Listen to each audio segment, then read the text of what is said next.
Welcome to Higher Ground and this week's conversation with me and Josh about the K-12 landscape. Josh, do you want to introduce our topic for today? Yes, we're going to talk about multilingual learners, specifically, of course, academically and programmatically, what we're seeing K-12 leaders talk about is really working, but I think very much more realistically with the reality on the ground, how we stand shoulder to shoulder with our communities to make sure that they feel comfortable being a part of the school community, and that we are just being really thoughtful. We have Dr. Daniel Velasco from Ensemble Learning on later, who is working with communities across Texas and California and Washington State and bringing his perspective. Christina, as y'all been doing hiring and people are in the thick of probably interviewing for senior leader roles right now who are listening, what are the things that folks should be thinking about in terms of what leadership means when they think about multilingual learners? It's interesting being in California. I went to college in California when 187 came out, 2009, which were two of the really big kind of anti-immigrant, anti-folks of color initiatives, as well as the English only movement was sort of getting birthed then. What I can say is there's hope on the other side against those kinds of initiatives, right? We have seen those movements come. Pete Wilson used it to try and catapult himself into the White House. He never made it. And California has really turned a corner very dramatically against that in the last 15 years. So one thing I can say is that what's happening today isn't forever. And that I think if we continue to push as community and as organizers and educators know they care about all kids and all families, we can make new things happen. So that's the first thing I would say. But the second is that it's always complex to have a diverse group of kids in your school of all kinds, and diverse language learners also bring in complexity of communication, right? And it's not just Spanish and English, right? There are schools where there are 5, 10, 15 more different languages spoken at home among the student body. And so for leaders, it's always how are we ensuring equity of access to communication and equity of access to schools for families, and that families feel comfortable coming in, being a part of the school community. And so there are things logistically you can do around translating materials and having folks that speak different languages in the office or having opportunities for translation.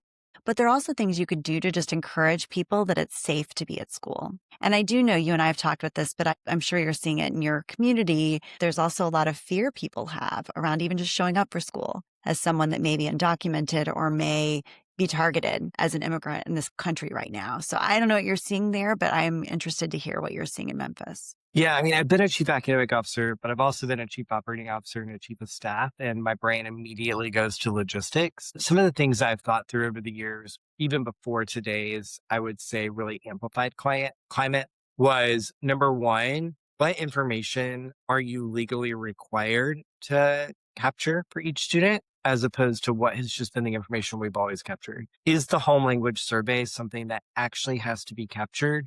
The answer is yes, right? But then where do I have to put that information, right? To where are they in a statewide database? If someone is undocumented and they don't have a social security number, at least in Tennessee, there's an option for a unique identification number for students. Can we actually, because it's probably best practice not to collect any child's social security number for data breaches, could we actually move to where every child has a unique identifier, right? Where you're not able to then differentiate. And then finally, I think, again, we've had Dr. Parrish on, but she was a great superintendent to work for because she would always ask, what's a state law? What's a state policy? What's just the way that we've done things? And I think continuing to ask that. Here in Memphis, it is no secret that we are one of the cities that is under a federal occupation. And as such, with the Amplified Task Force here, there have been a significant number of immigration raids. And the local school district, Memphis-Shelby County, voted to increase the transportation budget. So that way families who were feeling uncomfortable being in car rider lines where the task force was going car to car in order to check papers, they could just send kids home on the bus and send all kids home on the bus. And so I think there are logistical things leaders can be thinking through. But for those people who are currently in leadership or in maybe one of your processes or my processes, thinking through how you're going to describe how do you stand with actual evidence with communities to ensure that they feel, to your point, comfortable, fully engaging in the school community. And I really like your focus that there are programmatic pieces around supporting multilanguage learners. There are community engagement and communication pieces, and then they're just pure logistics pieces. And I love actually bringing logistics to mind. I think sometimes we forget about those.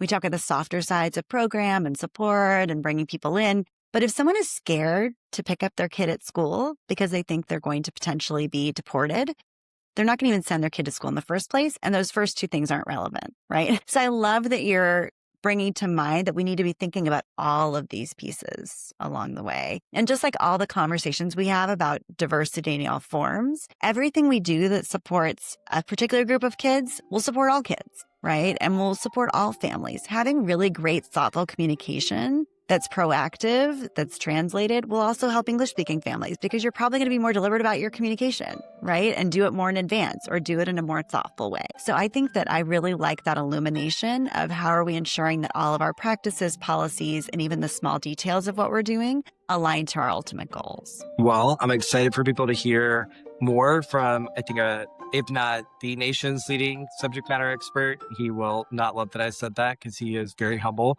but one of the nation's leading subject matter experts in multilingual learners, with Dr. Velasco here in a moment. Appreciate you joining, Christina. Oh my gosh, thank you, Josh. I'm excited to hear the conversation. Awesome. Thanks, everybody. See you next time. Hey, y'all. Welcome to the second part of today's pod. I am incredibly excited to have Dr. Velasco here from Ensemble Learning. They support schools and districts and systems across the country for thinking about multilingual learners and making sure that our Tier 1, Tier 2, and Tier 3 instruction is mindful and also aligned to ensuring that all learners have what they need in order to succeed. So, Dr. Velasco, do you want to do a quick intro for anything I missed? No, I think you got it. My name is, you can call me Daniel. I'm the president and CEO of Ensemble Learning. I live in Miami, Florida. I've been a multilingual learner my whole life. Everyone in my family is a multilingual learner. I started my career as a kindergarten teacher in a dual immersion setting and have spent the last 20 years or so in comprehensive school reform and supporting teachers and educators across all types of schools. Well, I appreciate you taking time. I know you're busy.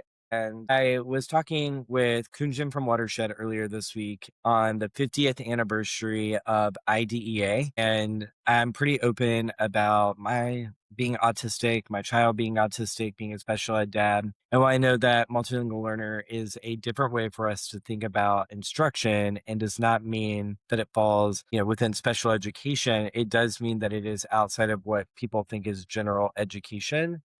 I'll tell you, as a special ed dad, this has been a really scary 9 months because I don't know what's happening with my child's IEP. I feel like I have to make a Google alert, and it feels like every day is a new panic. And I'm curious, from your perspective, advising system leaders, what do you say to people who are in panic right now? I think to a certain extent, we should be alarmed, right? Like things are happening to our children, our educators, and in our communities that are not really setting them up to be successful. But I think that what's more important is that we actually think about the small actions that we can take as parents, as educators, as system leaders in the short term. So we may not be able to change school-wide policy overnight or district-wide policy, but we might be able to have a conversation with a teacher, or we might be able to have a conversation with another school leader, or tap into a network that might give us access to other educators tackling similar opportunities with children. Because I think it's going to take those more granular, more micro actions for us, I think, to feel more calm about what's going on and the sort of locus of control that we might have over the issues that are going on. And I think ultimately it's that lack of control that makes people feel really uncomfortable, or like the floor is sort of pulled from under them. And so I think for now, that is what I would recommend, is trying to take small steps. And the other part that I was thinking about is, like, right now, it was Giving Tuesday. This will come out in January or February, but it was Giving Tuesday this past week. And my inbox was flooded from, I felt like, every nonprofit. And it felt like, again, we are the most vulnerable population. We are serving the most vulnerable. And I'm biased in that I do think our multilingual learners, our undocumented students, are the ones who are potentially experiencing, and I don't want to diminish anybody else's experience, but that's the one where I think about, if I was a system leader, what could a system leader, we're talking about tangible things people could do. If you are a charter school network CEO, if you're a school superintendent, if you're a school building principal, what do you think you would advise them to be doing immediately? And let's talk about safety wise, and then think about instructionally to support multilingual learners. So I think from a safety vantage point, I do think we need to be pulling families in and creating safe spaces for them. I've seen schools in our network that have brought in attorneys to speak to parents and to talk to them about what their rights are. They may not, I think school leaders need to be careful with what is allowed by their districts and what is not to be in compliance. There are workarounds. I've seen schools host these types of events outside of the campus, not necessarily on campus, but, getting parents and families access to the information around their rights is important, because I think that also brings the water, like the pressure down for families, right? To know that actually the school is a safe place for my children and for us. I think that from a instructional vantage point, not much changes, really. I think that we have to create spaces where being multilingual is perceived as an asset versus as a challenge. And I think that kind of gets to the belief, right, that multilingualism is a strength. And when leaders operate from that mindset, I think everything else kind of flows from there. I think our leaders need to design systems that give students meaningful access to grade level content while still developing their language skills. So, there's a big push towards English only education. I think that multilingualism doesn't discard accessing English. It actually activates and accelerates a child's ability to acquire English. If you cultivate their home language, the likelihood that they will master English quicker and enter grade level reading, math, by the time they're in 4th to 8th grade, which are those critical transition years, is really high. And so giving children the opportunity to practice language, so oracy, super important. So we tend to, and as a former teacher, you want to perhaps sometimes over scaffold for kids that don't speak English, and that's not always necessary. It's okay for kids to struggle with language, right? But they need to be speaking. And so creating environments in which children are speaking to each other in low risk, high reward environments, sort of like low social risk, right? Where they're not like being called upon each time, but where they could turn to a partner and practice saying, so using sentence stems and but having them do more speaking than the teacher, I think is important. And I think an easy thing, a small action that teachers and leaders can take to just monitor their airtime. Academic ownership, we love. Yeah. I mean, it's so funny sometimes when people talk about specialized populations, and also that's good practice for everybody, It's just good right? teaching, right? Yeah. I think that if you put a multilingual child with an IEP at the center of your instructional strategy, on your way to serving that child, you're going to serve all children. Yeah. I mean, so fun fact, Daniel, one of his first supervisors was my sister. So he knows a bit about my family, but my parents both taught for over 40 years. My mom still talks about, when IDEA came about, she was a senior in college. And when they started implementing in her first 5 years of instruction, she's like, oh, this is helping all kids learn. She's like, why did we not? She's like, oh, you need me to scaffold using balloons? Crazy. All kids are doing better. And so it's just great how we make those connections. I think the last thing, because people who are listening are sometimes chief people, a sizable amount are chief people, chief talent, chief HR. And I'm curious, we can teach a lot of things to a school leader or system leader. But if you had to say the 2 things that you feel like are non-negotiable when we're hiring for a CEO, EAO, chief schools, a principal, when it comes to multilingual mindsets, what are the 2 that you would say we cannot teach? I mean, I do think that mindsets is something you really have to measure for and engage. But I guess when schools are looking for their next leaders, I think they should be looking for people who can connect instruction, culture, and meaningful access. So I think those are the 3 things that really drive everything else. So you want leaders who are instructionally grounded and culturally responsive.